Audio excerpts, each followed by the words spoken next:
Hello dear students, जैसा कि आप लोग देख पा रहे हैं, आज मैं आप लोगों के सामने electric potential due to non conducting spherical shell इस डेरिवेशन को हम किस प्रकार डिराइव करेंगे आप सभी देख सकते हैं। फर्स्ट हम बात कर रहे हैं नॉन कंडक्टिंग की।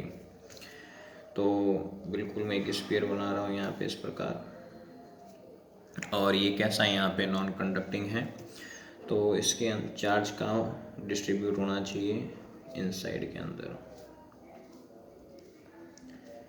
ठीक है,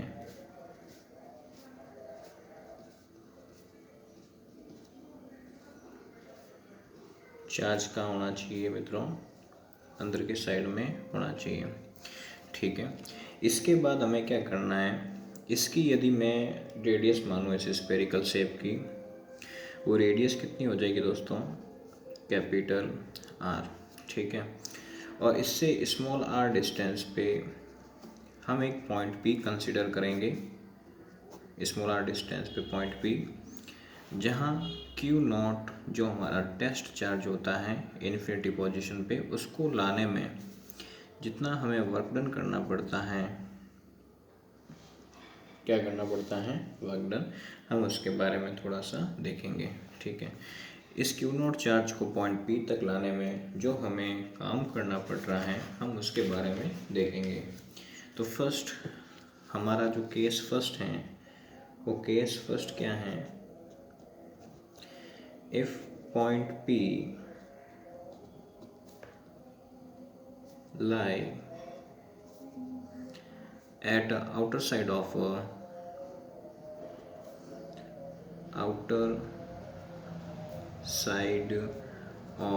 spherical cell, non conducting spherical cell. ठीक है, ये आप समझ गए होंगे। यहाँ पे नॉन में अभी पूरा इसमें नहीं लिखूंगा, आप नॉन कंडक्टिंग स्फेरिकल सेल लिखना होता है। ठीक है, मैं तो सीधा काम करूँगा इस पर। जैसे v is equal to minus infinity से small r E vector dot D R vector. ठीक है, यहाँ तक किसी को दिक्कत नहीं होनी चाहिए, और ये हम पहले से ऑलरेडी पढ़ते आ रहे हैं। तो हमने जो फर्स्ट चैप्टर में जो डेरिवेशंस किए हैं, उस डेरिवेशन के अंदर जो हमने देखा है कि ई आउटर के ऊपर नॉन कंडक्टिंग के अंदर, ई आउटर के अंदर जो कंडीशन बनी थी वो थी K Q upon are square R cap. Dear students, तो मैं यहाँ पे क्या लिखूँगा, इसकी जगह ये पुट करूँगा, तो v is equal to minus infinity से small R K Q upon are square R cap dot D R factor. Then after dear students, R cap dot D R vector को हम यदि सॉल्व करें, तो modulus of R cap D are vector cos theta, this magnitude only for 1 and dr, and cos theta is cos 0 degree value 1। तो हम इस पूरे की जगह क्या पुट करेंगे, डी आर। तो v is equal to minus infinity से small R K Q upon are square dot D R. यहाँ तक किसी मित्र को दिक्कत नहीं होनी चाहिए, बिल्कुल फील आना चाहिए बराबर। फिर इसके बाद हम क्या करेंगे, हम माइनस के क्यू को बाहर लेते हैं, फिर इसके बाद इन्फिनिटी से small r 1 upon are square dot D r, v is equal to minus k q. इसका यदि हम इंटीग्रेशन करें minus two plus one infinity से स्मॉल आर, तो इसके बाद जो हमारा रिजल्ट रहेगा minus k q r minus one infinity से small r. Minus one minus क्या हो जाएगा, ये उधर चला जाएगा तो प्लस में कन्वर्ट हो जाएगा। ठीक है, थोड़ा मैं उसको ऊपर ले रहा हूँ, तो ये प्लस में कन्वर्ट होने के बाद हम इसको 1 अपॉन आर इन्फिनिटी से स्मॉल आर हम लिख सकते हैं। अब हम क्या करेंगे, K Q 1 upon R minus 1 upon infinity. अब यदि मैं इसको आगे सॉल्व करूं, के क्यू 1 अपॉन आर 1 अपॉन 0, तो ये जो होगा दोस्तों पूरा 0 हो जाएगा। क्या हो जाएगा 0। तो K Q upon small are, ये जो कंडीशन बनी है वो भी आउटर साइड की बनी है, वो भी नॉन कंडक्टिंग सेल के अंदर। यहाँ तक किसी मित्र को दिक्कत नहीं होनी चाहिए, ठीक है। अब हम बात करेंगे इसी के सेकंड पॉइंट को लेते हुए। इसका जो सेकंड पॉइंट है वो सेकंड पॉइंट क्या कहता है, यहाँ पे थोड़ा ध्यान से सुनो। जैसे केस नंबर आता है हमारा दूसरा, केस 2 क्या कहता है, if point P lie at surface, कहाँ पे लाई करें, सरफेस पे लाई करता हो। कैसे, जैसे मैंने यहाँ पे इसको यूँ बना दिया है और कुछ इसके अंदर मैं चार्ज इस प्रकार डिस्ट्रीब्यूट करूँगा अंदर की साइड के अंदर, और यहाँ पे और जो कैपिटल आर डिस्टेंस हो गया वो पता ही है। अब क्या है, जो स्मॉल आर है वो पॉइंट पी यहाँ पे आ गया है, ठीक है। और मुझे टेस्ट चार्ज को, जो टेस्ट चार्ज है मेरे पास इन्फिनिटी पे, उसको यहाँ से यहाँ तक लाने में जो हमें पोटेंशियल एनर्जी खर्च करनी पड़ रही है वो हमें निकालेंगे। तो हम कैसे निकालेंगे, वो भी पॉइंट पी पर, जहाँ स्मॉल आर अब बराबर हो चुका है किसके, कैपिटल आर के। तो कैसे करेंगे dear students, you can see here. First v is equal to minus infinity से, अब हमें कहाँ पे आना पड़ रहा है, यहाँ पे कैपिटल आर तक, सरफेस तक आना पड़ रहा है, क्योंकि स्मॉल आर बराबर है कैपिटल आर। तो मैं आर, स्मॉल आर की जगह क्या रख सकता हूँ, capital R. E vector dot D R vector, यहाँ तक किसी मित्र को दिक्कत नहीं होनी चाहिए। इन्फिनिटी से कैपिटल आर और ई सरफेस के ऊपर जो फॉर्मूला होता है वो होता है K Q upon capital R square R cap. तो मैं यहाँ पे पुट करूँगा K Q upon are square R cap dot D R vector. अब मैं इसको, आपको पता है, अब मैं बार बार इसको सॉल्व नहीं करूँगा, मैं कई डेरिवेशंस में बता चुका हूँ। तो मैं इसको सीधा लिखूँगा v is equal to minus infinity से capital R K Q upon capital R square D R. यहाँ तक मेरे किसी मित्र को दिक्कत नहीं होनी चाहिए। इसके बाद में मित्रों हम क्या करेंगे, इस के क्यू को हम बाहर लेंगे तो हम माइनस के क्यू, और फिर इसका करें तो r minus two plus one infinity से कैपिटल आर। तो v is equal to minus k q r minus one infinity से कैपिटल, ये माइनस माइनस क्या हो जाएगा दोस्तों, प्लस हो जाएगा। तो v इज इक्वल टू के Q 1 upon capital r infinity से कैपिटल आर।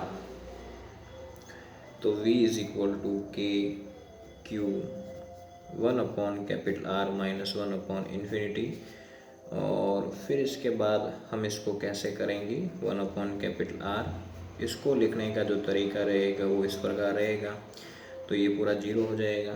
तो क्या बचेगा हमारे पास के क्यू अपॉन कैपिटल आर। तो हम पूरा देखेंगे, जो v सरफेस हैं वो हमारे पास कितना आ चुका है, K Q upon capital are.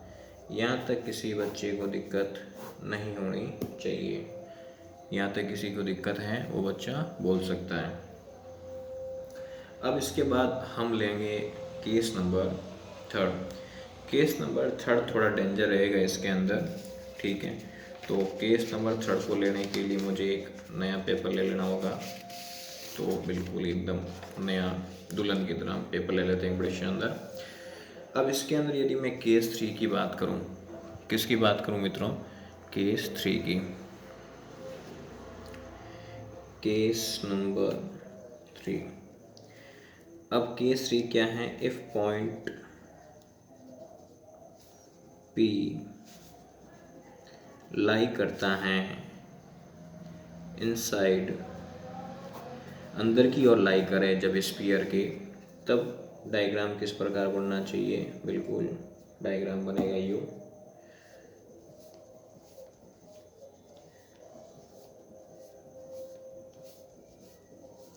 फिर इसके अंदर जो कैपिटल आर हैं वो हम इस प्रकार मेजर करेंगे। यहाँ पे ये तो कैपिटल आर हो गया, और स्मॉल आर जो पॉइंट पी है वो पॉइंट पी यहाँ आ चुका है। तो इसका मोटा मतलब है capital R is greater than small R. ऐसी कंडीशन के अंदर हम लिमिट्स को दो पार्ट्स में डिवाइड करते हैं, क्योंकि क्यू नॉट जो चार्ज होगा टेस्ट चार्ज, इसको लाने में जो लिमिट हम करेंगे यहाँ पे जो इलेक्ट्रिक पोटेंशियल लगाते हैं उसके अंदर हम उसको कितने पार्ट्स में डिवाइड कर देंगे, 2 पार्ट्स के अंदर डिवाइड करेंगे। ठीक है, तो जैसा कि v is equal to first हम माइनस इन्फिनिटी से कैपिटल R तक तो ला ही रहे हैं, E vector dot D R vector, ठीक है, फिर प्लस, फिर कैपिटल R से हम अंदर की ओर जा रहे हैं तो हम देखेंगे कैपिटल R अपॉन में क्या, तो कैपिटल R से small r, E vector dot D R vector. Dear students, इसका हमारे पास पीछे फॉर्मूला आ चुका है, v इज इक्वल टू के क्यू अपॉन कैपिटल R। ठीक है, अब इसके बाद में यदि मैं इसको सॉल्व करूं तो सॉल्व करने का मेरे पास जो पैटर्न रहेगा वो E इनसाइड, तो इसके लिए हमारे पास एक फॉर्मूला है जो हमने पिछले डेरिवेशन यानी कि जो हमारा फर्स्ट चैप्टर का जो डेरिवेशन है आप मेरी वीडियोस के अंदर जाके देख सकते हो। तो उसका जो फॉर्मूला है वो क्या है हमारे पास, के Q small r upon r cube r cap. ठीक है, ये हमारे पास क्या है दोस्तों, फॉर्मूला है जिसको हम यहाँ पे पुट करेंगे। तो पुट करने के बाद में ये जो प्लस माइनस है वो क्या हो जाएगा, माइनस हो जाएगा। तो हम सीधा पुट कर लेंगे इसके अंदर, तो क्या आ जाएगा हमारे पास इसका रिजल्ट, कैपिटल R से small r, K Q small r upon r cube dot D R. यहाँ तक किसी मित्र को दिक्कत नहीं होनी चाहिए। अब इसके बाद हम क्या करेंगे, v इज इक्वल टू के क्यू अपॉन कैपिटल R, इसको छेड़ना ही नहीं है। फिर इसके बाद में क्या करना है, K Q upon are Q को बाहर इस साइड में ले लो, और हम जो इंटीग्रेशन करेंगे वो रेडियस के अलोंग करेंगे। तो K Q upon are cube capital R से स्मॉल r, फिर हम करेंगे यहाँ पे small r dot D R. ठीक है, फिर इसके बाद में दोस्तों K Q upon capital R, K Q upon are cube, यदि मैं इसका इंटीग्रेशन करता हूँ तो 1 + 1 1 + 1 इस प्रकार हो जाएगा। ठीक, फिर इसके बाद k Q upon capital R minus k Q upon are cube, r की पावर 2 अपॉन 2 कैपिटल R से स्मॉल r, तो v इज इक्वल टू के क्यू कैपिटल R, 2 बाहर आ जाएगा, 2r क्यूब, फिर r square minus capital R square में हम इसको क्या कर देंगे, कन्वर्ट कर देंगे।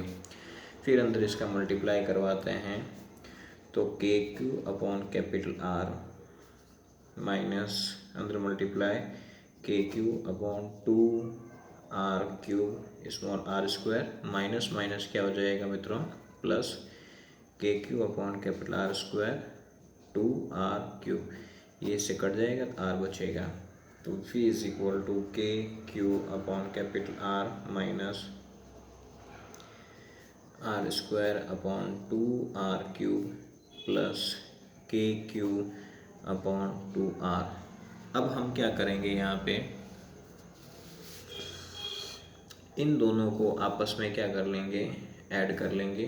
तो ये 1 है और ये आधा है, और तो इन दोनों को मिला के क्या बनता है यहाँ पे 3/2 के क्यू अपॉन कैपिटल R, फिर के q are square upon 2r cube. ठीक है मित्रों, यहाँ तक किसी बच्चे को दिक्कत नहीं होनी चाहिए। अब यहाँ पे कॉमन हम क्या ले सकते हैं, यहाँ पे कॉमन आ रहा है K Q upon 2r cube, के क्यू अपॉन 2RQ में यदि कॉमन लूँ तो यहाँ पे तो है ही नहीं, तो हम क्या लिखेंगे, यहाँ पे 3 लिखेंगे और ऊपर R² कर देंगे, फिर इसके माइनस आ जाएगा R²। यहाँ तक मेरे किसी मित्र को दिक्कत नहीं होनी चाहिए, ठीक है। ये तो हो गया हमारा कौन सा नंबर, केस नंबर 3। जो केस नंबर 3 हमारा ख़त्म हुआ है, जो केस नंबर 3 हमारा ख़त्म हुआ है वो इसके अलोंग ये रहेगा यहाँ पे, ठीक है, ध्यान रखें। अब जी हम इसी केस नंबर 3 को थोड़ा ढंग से लिखें, तो लिखने का जो हमारा पैटर्न रहेगा वो होगा V inside is equal to के Q upon 2RQ 3 capital R² minus small R²। यहाँ तक मेरे किसी मित्र को दिक्कत नहीं होनी चाहिए। तो बिल्कुल सबको बराबर समझ में आ रहा होगा, मैं इतनी आशा करूँगा। अब मैं इसी टॉपिक को थोड़ा आगे बढ़ाता हूँ, थोड़ा ध्यान से देखें। अब मैं बात करूँगा केस नंबर 4।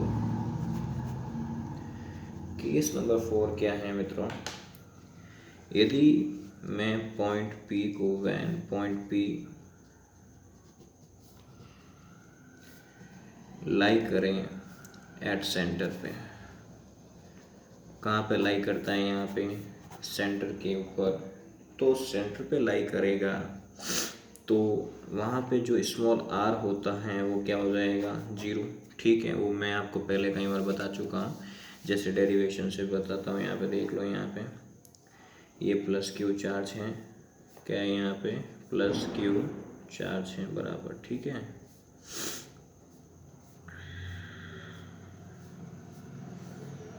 और मान लो कि ये जो रेडियस हैं वो कैपिटल R हैं और इसी सेंटर पे पॉइंट P है, तो R कितना हो गया, 0। तो आगे बात करने का कोई मतलब नहीं है, क्योंकि बातें वैसे ही ख़त्म हो चुकी हैं। तो V इनसाइड का जो हमारे पास फॉर्मूला था K Q upon 2RQ 3 capital R² minus small R², where small r is equal to 0, तो K Q upon 2RQ 3 capital R² minus 0, तो ये से कट जाएगा, r बचेगा। तो कुल मिला के क्यू अपॉन 2R, फिर ये 3 यहाँ पे आ जाएगा। तो हम इसको किस प्रकार लिखेंगे, V inside is equal to 3/2 है, 3/2 को हम 1.5 लिख सकते हैं, आधा कर देंगे, ठीक है। और के क्यू अपॉन जो कैपिटल R है वो क्या हो जाएगा हमारा, V सरफेस, क्या हो जाएगा, V सरफेस। यहाँ तक मेरे किसी मित्र को दिक्कत नहीं होनी चाहिए, ये एक कंसेप्ट बन चुका है, ठीक है। यहाँ तक बढ़िया आनंद आया हो तो बोलो, बढ़िया सा कमेंट कर दो एकदम। फिर इसके बाद में मित्रों हम इसके ऊपर एक बढ़िया सा ग्राफ तैयार करेंगे। ग्राफ कैसे करेंगे, थोड़ा ध्यान समझो। ये जो लाइन है एक्स एक्सिस की, इसको हम स्मॉल r कंसीडर करेंगे और इसको हम लेंगे v पोटेंशियल डिफरेंस, और ये हमारा ओरिजिन होगा, ठीक है।